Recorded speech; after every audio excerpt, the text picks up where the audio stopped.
3 true scary stories from a creepypasta haunted school. You will be scared when you hear. It's strange how a place can cling to you long after you've left it. Even now, years later, I can't shake the memories of my old school. It wasn't just the creaky floors or the way the cold seemed to seep into your bones, no matter the season. It was something deeper, something that didn't belong in the world of the living. When I tell people about my school, they usually laugh it off. Every old building has its quirks, they say. They weren't there. They didn't feel the oppressive silence in the abandoned wing, or hear the whispers in the hallways when no one else was around.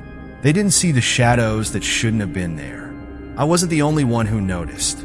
There were stories, plenty of them, passed down from student to student, each one darker than the last. At first, I thought they were just tales meant to scare the newcomers. But then I experienced it for myself, and I realized these weren't just stories. They were echoes of something real, something that had happened within those walls, something that refused to be forgotten. The first time I heard about the forbidden classroom, I was in my second year. Room 13, they called it, sealed off for decades after some tragic accident no one would speak of. We weren't supposed to go near it, but that only made it more tempting. Then there was the janitor. Not the one we saw during the day, but the one who was said to roam the halls at night. A shadowy figure with a mop and a grudge. And of course, Locker 103, which seemed to have a mind of its own, whispering secrets to whoever was unfortunate enough to be assigned to it. These stories stayed with me, haunting my dreams and my waking thoughts. Even now, as I recount them, I can feel the same chill creeping up my spine. You might think these are just exaggerated memories, distorted by time and fear. But let me assure you, these are not just stories. They are warnings. Whether you believe them or not, they'll make you think twice about what lingers in the shadows. So, if you're ready, let me take you back to that school, back to where it all began. But be warned, once you know these tales, you can't unhear them. And sometimes, knowing is worse than ignorance. Story 1. The Forbidden Classroom. The legend of Room 13 was as old as the school itself. Tucked away in the abandoned wing, the classroom had been sealed off decades ago, its door bolted shut and its windows covered with boards. Rumor had it that a tragic accident had occurred there. A teacher and several students had died under mysterious circumstances. No one could agree on the exact details, but one thing was clear. Room 13 was cursed. Despite the dire warnings from staff and older students, the allure of the forbidden was too strong for some. That's how Alex, Jamie, Chris, and Emma found themselves huddled in a corner of the school library, whispering excitedly about their plan. "We'll go after lights out," Alex said, his voice low but firm. "The janitor never checks the abandoned wing. We just need to get past the main hallway cameras." Emma hesitated, glancing nervously at the others. What if the stories are true? What if something happens? "Come on, Emma," Jamie scoffed. "It's just an old room. The school probably made up the stories to keep kids from messing around." Chris, ever the skeptic, smirked. "And even if it's haunted, we'll have a great story to tell. Ghost or no ghost, it's worth checking out." As the clock struck midnight, the group crept through the dimly lit corridors, their flashlights flickering against the peeling wallpaper. The school seemed different at night, quieter, yet somehow louder, with every creak of the floorboards echoing like a warning. When they reached the door to the abandoned wing, Alex produced a small crowbar he'd borrowed from his dad's garage. With a few sharp tugs, the rusty lock gave way and the door groaned open. The air inside was stale and cold, carrying a faint, chalky smell that made Emma wrinkle her nose. At the end of the hallway stood Room 13. The door was scratched and battered, as if someone or something had tried to claw their way out. "Ready?" Alex asked, his voice barely above a whisper. No one answered, but they all nodded. Inside, the classroom was a time capsule of the past. Desks were scattered haphazardly, their wooden surfaces carved with strange symbols. Faded posters clung to the walls, their colors long since drained by time. A broken clock hung above the chalkboard, its hands frozen at 3:17. "This place gives me the creeps," Emma murmured, running her fingers over one of the desks.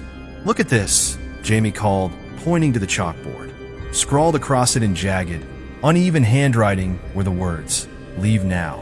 Chris chuckled nervously, probably just some prank from back when the room was still in use. But as they continued to explore, the room seemed to come alive. The faint smell of chalk grew stronger, almost suffocating. Whispers floated through the air, just beyond the edge of comprehension. Shadows danced along the walls, though their flashlights were steady. "Did you hear that?" Alex froze, his flashlight trembling in his hand. "I didn't hear anything," Jamie said, though his voice betrayed his unease. "It sounded like someone calling my name," Alex insisted, his eyes darting toward the corner of the room. Suddenly, the temperature plummeted. Their breaths became visible in the icy air, and the whispers grew louder, more insistent. The words were still unclear, but their tone was unmistakable, angry. Emma screamed as one of the desks slid across the floor, stopping inches from her feet. "We need to get out of here," she cried, backing toward the door. Before anyone could respond, the chalkboard let out a deafening screech. The words "Leave now" seemed to glow, their edges bleeding into the black surface like molten fire. The group bolted, their flashlights swinging wildly as they stumbled through the abandoned wing. Behind them, the whispers rose to a crescendo, mingling with the sound of heavy, deliberate footsteps. When they finally burst into the safety of the main hallway, the whispers stopped. The footsteps ceased, but the terror lingered. None of them spoke as they made their way back to their dorms, too shaken to even look at one another. The next day, the hallway leading to the abandoned wing was sealed off with heavy chains, as if the school itself had sensed their trespass. None of the four ever returned to room 13, but in the weeks that followed, each of them began to notice strange things. Objects moving on their own, faint whispers in the middle of the night. And for Alex, the most chilling of all, his name scratched into the frost on his dorm window. The curse of room 13 wasn't confined to its walls. It had followed them, and it wasn't done yet. The morning after their harrowing experience in room 13, Alex, Jamie, Chris, and Emma tried to resume their normal routines. But the terror of the night clung to them like a shadow. None of them wanted to talk about what had happened. Not the whispers, not the freezing air, and certainly not the desk that had moved on its own. Emma was the first to break the silence during lunch. "I can't stop thinking about it," she admitted, her voice trembling. "That room, it wasn't just old. It was alive." Alex nodded, his eyes darting around the crowded cafeteria as if he expected to see something lurking in the corners. "Something didn't want us there. Did you see the way the chalkboard glowed?" Chris, usually the skeptic, looked unusually pale.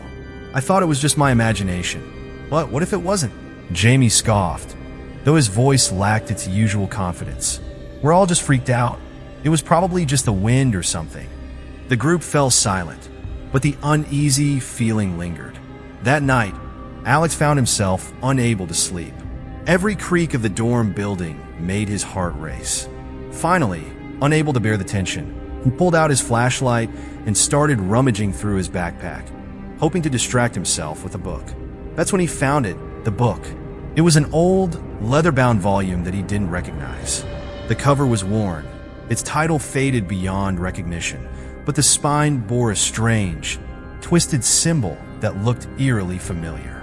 He realized with a jolt that it matched one of the carvings they had seen on the desks in room 13. "How did this get here?" he muttered, flipping it open. The pages were filled with hand-drawn symbols and diagrams, accompanied by jagged handwriting that seemed to crawl across the paper. It wasn't in any language Alex recognized, but as he stared at the pages, he felt an odd, almost magnetic pull toward the words. Suddenly, a sharp knock at his window broke his concentration. He whipped his head around, but there was nothing outside but darkness. The next day, Alex brought the book to the others. "This was in my backpack," he said, slamming it onto the library table. Emma gasped. That was on the teacher's desk. I remember seeing it." "You took it?" Chris asked, his voice rising. "I didn't," Alex insisted. "I don't know how it got there." Jamie leaned in, his brow furrowed. "We need to get rid of it, burn it or something." But it wasn't that simple. Over the next few days, strange occurrences escalated. Doors slammed shut on their own. Lights flickered even when no one was in the room. Emma swore she saw a shadow move across her wall, though nothing was there when she turned on the light. Worst of all was Alex. He started muttering to himself, his eyes distant and glassy. One night, Jamie found him sitting upright in his bed, staring at the wall and whispering incomprehensible words. "Alex!" Jamie shook him awake. "What's wrong with you?" Alex blinked as if coming out of a trance. I don't know," he said, his voice hollow. "But I feel like something's watching me. All the time." The final straw came during a late-night study session in the dorm common area. As they sat around the table, the old book opened before them. A sudden gust of wind swept through the room, scattering their papers. The book slammed shut on its own, and the windows shattered with a deafening crash. "We have to leave," Emma screamed, grabbing her coat. The group bolted for the door, but it wouldn't budge. No matter how hard they pushed or pulled, it stayed firmly shut. It felt as though the room itself was alive, holding them hostage. Panic set in as the temperature dropped, their breaths fogging in the frigid air. The whispers returned, louder this time, swirling around them like a sinister chant. "Do something!" Chris shouted, his voice cracking. Desperate, Jamie grabbed the book and hurled it into the fireplace. The flames roared to life, engulfing the cursed object. For a moment, the room seemed to tremble, and then everything went silent. The door swung open on its own. They didn't look back as they fled into the night, their hearts pounding with terror. But as they reached the safety of the school courtyard, Alex couldn't resist glancing over his shoulder. Through the shattered window, he saw a figure standing at the blackboard, its outline faint but unmistakable. It was writing something in glowing chalk. "Get out." The next day, Alex found the charred remains of the book in his backpack. Without hesitation, they burned it again, this time in the incinerator behind the science building. But the damage was done. Alex's nights were filled with nightmares, and Emma refused to walk alone after dark.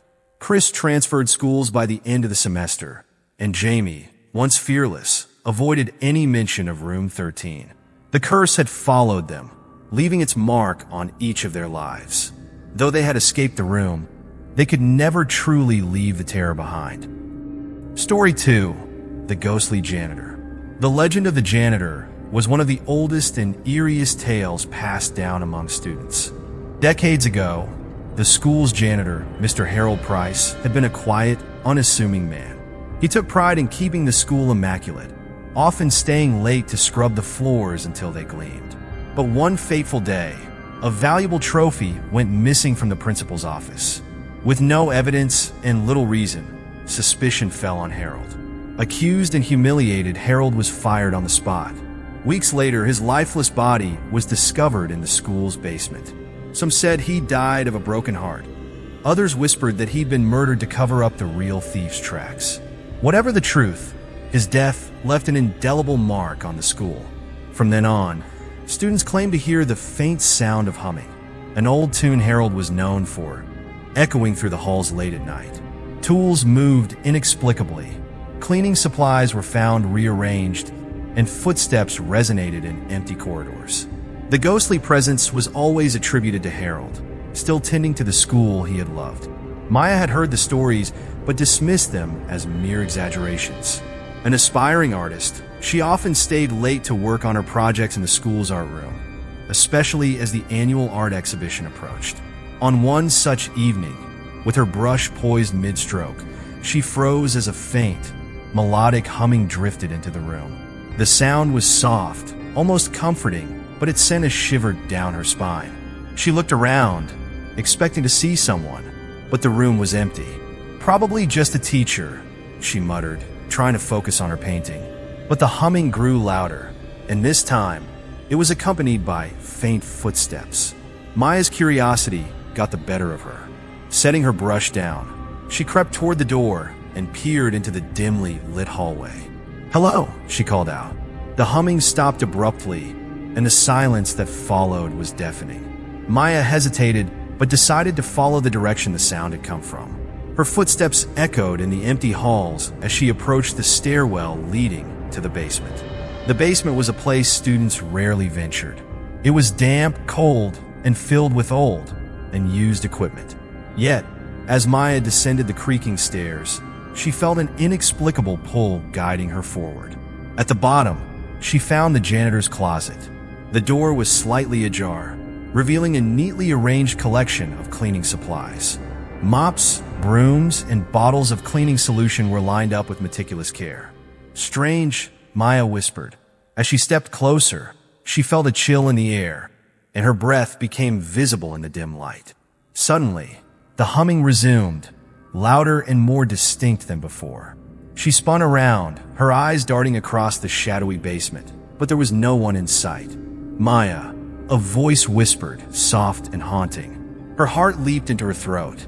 "Who's there?" she demanded, her voice trembling. The air grew colder, and then she saw it, a faint, translucent figure emerging from the darkness. It was an elderly man, his face lined with sorrow. He held a mop in one hand and wore a janitor's uniform, the name Harold stitched onto the breast pocket. The ghost stared at her, its eyes filled with an eerie mix of longing and despair. Slowly, it raised a hand and pointed to the far wall, where a faint, rust-colored stain marred the concrete. Maya's feet were rooted to the spot as Harold's figure began to dissolve, merging with the shadows until it disappeared entirely. The humming faded with him, leaving Maya in stunned silence. Gathering her courage, she approached the wall where Harold had pointed. Running her fingers along the rough surface, she felt a hollow section. With trembling hands, she pushed against it, and to her surprise, a small compartment opened. Inside was an old leather journal, its pages yellowed with age. As Maya flipped through it, she realized it contained Harold's personal writings. One entry, dated shortly before his death, read, "I never stole that trophy. They didn't even let me explain. I only wanted to protect the school, but now it feels like it's protecting something else entirely. If anyone ever finds this, please uncover the truth." Maya's hands shook as she closed the journal. The ghostly janitor wasn't just haunting the school. He was trying to tell his story. She knew then that she couldn't let his legacy be one of false accusations and sorrow. Clutching the journal tightly, she made her way back upstairs, her mind racing with questions. What had Harold meant by protecting something else? And why had he chosen her to find the journal? As she reached the art room, she glanced back toward the stairwell. For a brief moment, she thought she saw Harold's figure standing at the top, watching her with a faint, sad smile. Then he was gone. Maya didn't sleep that night. Instead, she began to unravel the mystery of Harold Price, determined to give the ghostly janitor the justice he deserved. The day after discovering Harold's journal, Maya couldn't shake the feeling that she was being watched. At first, she thought it was just her nerves, but when she opened her locker before first period, she froze. A note, written in dripping water, was stuck to the inside of the door. The words formed a chilling message: "Respect what's mine, or suffer the consequences." Her hands trembled as she crumpled the soggy note, but her unease deepened when she glanced around. No one else seemed to notice anything strange. The following days brought a series of unsettling incidents. Maya overheard a group of students laughing about carving graffiti into a desk in the chemistry lab. Hours later, one of them tripped on a perfectly smooth patch of floor and tumbled down the staircase, breaking their arm. Another time, a boy slammed his locker shut with unusual force, muttering about how pointless school was. Moments later, the same locker flung open and snapped shut on his hand, causing him to scream in pain. These events weren't isolated. They seemed targeted, almost deliberate, and Maya couldn't ignore the pattern. They all involved acts of disrespect toward the school's property. The whispers of Harold's ghost grew louder among the students. Some called it a curse, while others dismissed it as bad luck. But Maya knew better. Harold wasn't punishing just anyone. He was sending a message, one rooted in the injustice and humiliation he'd suffered. Determined to put an end to the chaos, Maya returned to the basement with Harold's journal in hand. She walked down the creaking stairs, her flashlight slicing through the suffocating darkness. The air grew colder with each step, and the faint scent of bleach lingered in the air. "Harold," she called out, her voice echoing against the damp walls. I know you're here. I found your journal. I know what happened to you. The humming began, soft at first, then louder, filling the room with its haunting melody. Shadows danced along the walls, and then, from the corner of her eye, she saw him. Harold's ghost appeared, his translucent form flickering like a faulty light bulb. He looked older than before, his face etched with anger and sorrow. I don't mean any harm, Maya said, her voice shaking. She held out the journal. I know you were innocent. I believe you. Harold's form wavered, but didn't vanish. Instead, his eyes bore into hers, unspoken words hanging in the air. I'm sorry for what they did to you, Maya continued. It wasn't fair. You didn't deserve it. Harold's ghost stepped closer, and the humming stopped. For a moment, the room was silent, save for the faint sound of Maya's heartbeat pounding in her ears. She placed the journal on a dusty table and added something of her own, a letter she'd written the night before. In it, she apologized for the injustices Harold had endured and promised to ensure his story would never be forgotten. As she stepped back, Harold's ghost reached out, his translucent fingers brushing against the journal. His expression softened, and for the first time, Maya saw a faint smile. With a solemn nod, Harold began to fade. His form dissolved into the air, and the coldness in the room lifted. The humming echoed one last time, a softer, almost peaceful tune, before vanishing entirely. The next morning, Maya found her locker completely dry. There were no more notes, no more accidents, and no more eerie incidents. Harold's presence had left the school, but his memory lingered in her heart. Maya kept her promise. She shared Harold's story with the school, ensuring he was remembered not as a thief, but as a man who had cared deeply for the place and its people. And every now and then, when the halls were quiet and the lights dimmed, Maya thought she could still hear faint humming, as if Harold was watching over the school one last time. Story 3.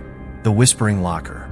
Locker number 103 had always been avoided, even by the bravest students. Over the years, rumors spread of whispers emanating from its depths, faint voices calling out names in the dead silence of an empty hallway. Some claimed the locker was cursed.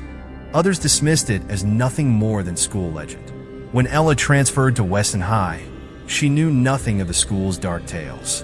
Assigned to locker number 103 on her first day, she noticed the sideways glances from classmates and the hushed murmurs as she approached it. Bad luck, a boy whispered to his friend, loud enough for Ella to overhear. Shrugging off the strange atmosphere, Ella set her books inside and shut the metal door with a sharp clang. The sound echoed down the hallway, but nothing out of the ordinary happened. The first week passed uneventfully, but by the second week, Ella began to notice the whispers. It started subtly, barely audible murmurs as she passed by the locker, like someone speaking just out of earshot. Convinced it was a draft or the hum of the school's ancient ventilation system, she ignored it. Then one evening, while staying late for a student council meeting, Ella returned to her locker to retrieve a forgotten notebook. The hallways were eerily empty, the fluorescent lights flickering above her.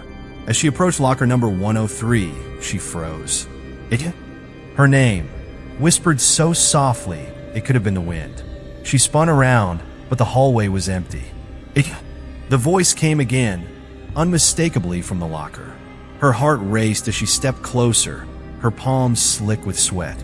Summoning her courage, she opened the locker. Inside, everything appeared as it should. Her books neatly stacked, her jacket hanging from a hook. But as she reached for her notebook, something slipped out and landed at her feet.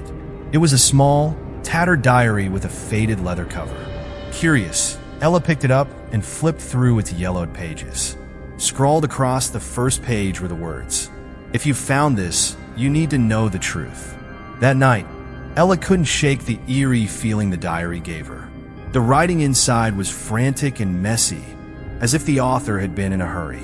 They spoke of a voice, a whispering presence that grew louder each day. It started with my name, one entry read. At first, I thought I was imagining it. But now it never stops. The entries became more disjointed, filled with references to hidden truths and the one who watches. The final page was a single cryptic sentence. Find the notes, or it will never leave you. The next day, Ella returned to the locker, determined to uncover what the diary meant. As soon as she opened it, she noticed something she hadn't before, a small slip of paper tucked into the back wall. She pulled it out, revealing a note covered in the same frantic handwriting. "Check the janitor's closet." Ella's heart pounded as she folded the note and slipped it into her pocket. The whispers seemed to intensify as she shut the locker, their faint hum following her down the hallway. By the end of the day, curiosity won out over fear. With trembling hands, she approached the janitor's closet after school. The old wooden door creaked as she opened it, revealing shelves of cleaning supplies and a faint scent of bleach. On the floor, partially hidden under a mop bucket, was another note. "The basement. But beware, it knows you're coming." Ella's blood ran cold. The whispers from the locker hadn't been a coincidence. They were leading her somewhere, unraveling a mystery she wasn't sure she wanted to solve.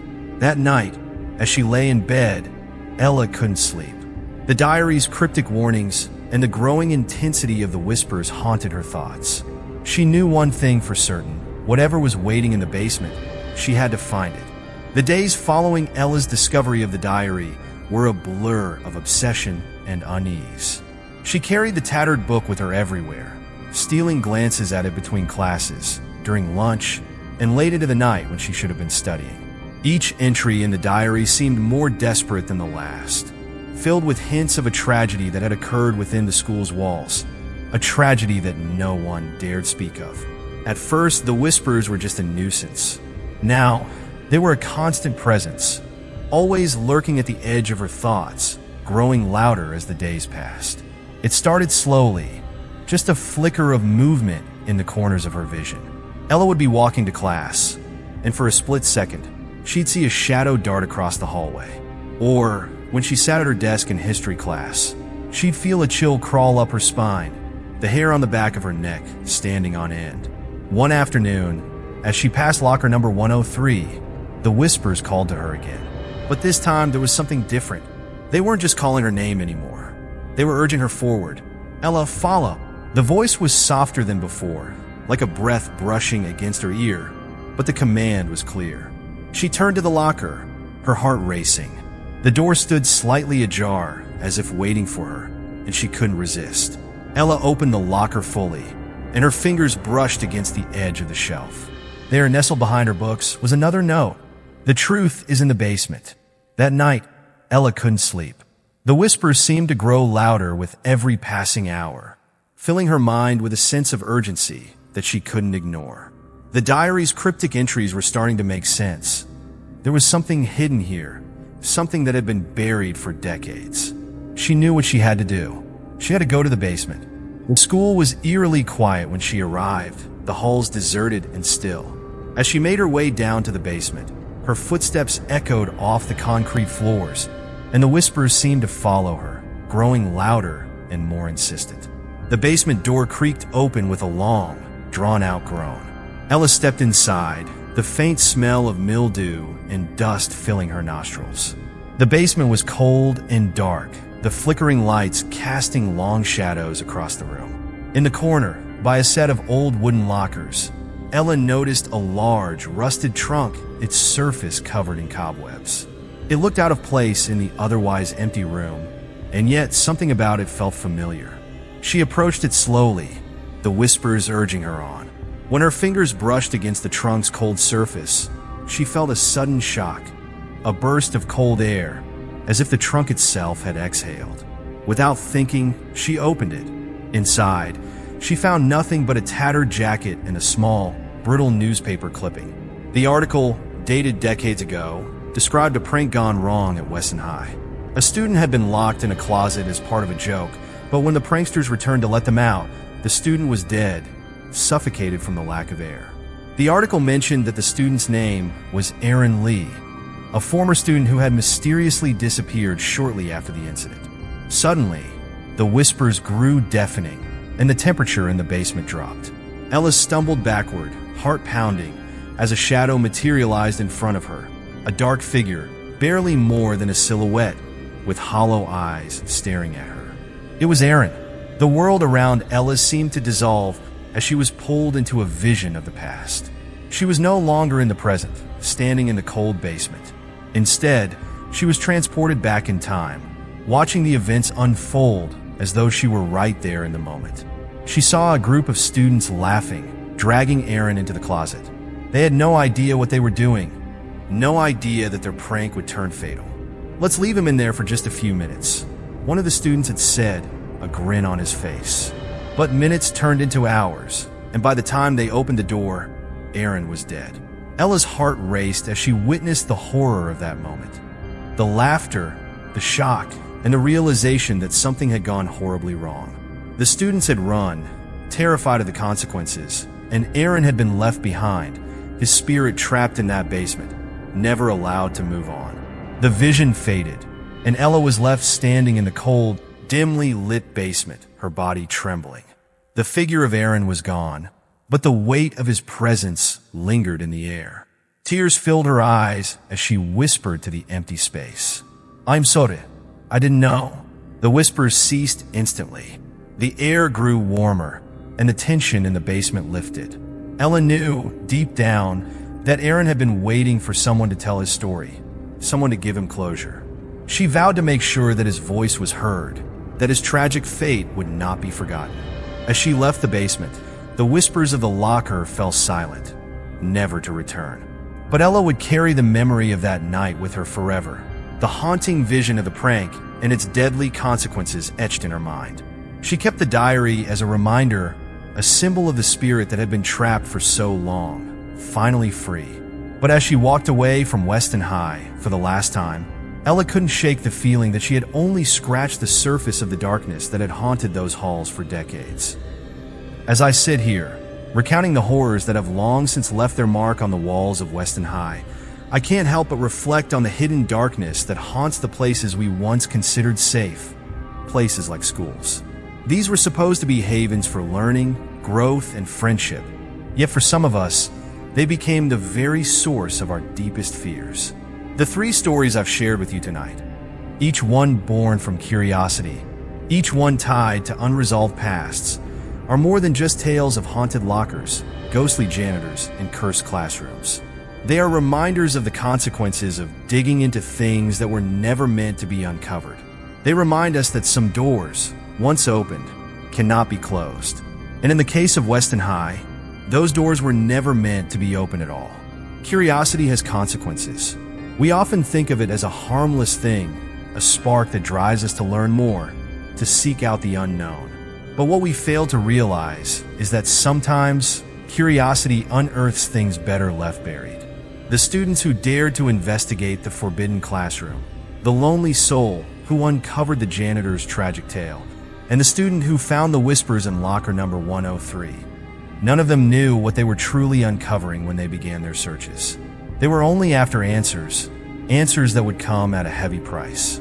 As I think back on the stories, one thing becomes clear. The past, if left unresolved, will find ways to make itself known.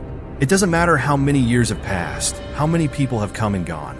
There are some wrongs that echo through time, rippling out to touch the lives of those who unknowingly step into their path. The ghostly janitor, the whispers in the locker, the strange events in the forbidden classroom.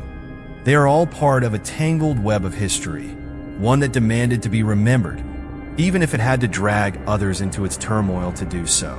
What does it all mean? Perhaps that some things are best left untouched. Some stories are better left untold. The darkness that lurks in the corners of our world, in places like schools, is not always meant to be understood. Sometimes it's meant to be feared, but there is also something more to it. Something more than the terror, the whispers, the restless spirits. It's a lesson in respect. Respect for the unknown. Respect for the things that live in the spaces between the living and the dead. So, if you ever find yourself in a hallway that feels colder than it should be, or if you hear whispers that seem to come from nowhere, or if you see shadows that don't belong, maybe, just maybe, you should listen. Because those whispers might just be telling you something important. They might be trying to warn you of something you don't yet understand. I've learned, in all my years since leaving Weston High, that some secrets are better left buried. But even the darkest secrets have their own way of revealing themselves when the time is right. And when they do, it's up to us to decide what to do with them. So take this lesson, reader. Listen to the whispers. Pay attention to the shadows. And remember, there is always more beneath the surface than you can see. You never know when the past will reach out to find you. And when it does, it's better to be prepared than to be caught unaware. And one last thing, never stop questioning the world around you. Because some questions are the key to understanding everything, even if the answers are terrifying.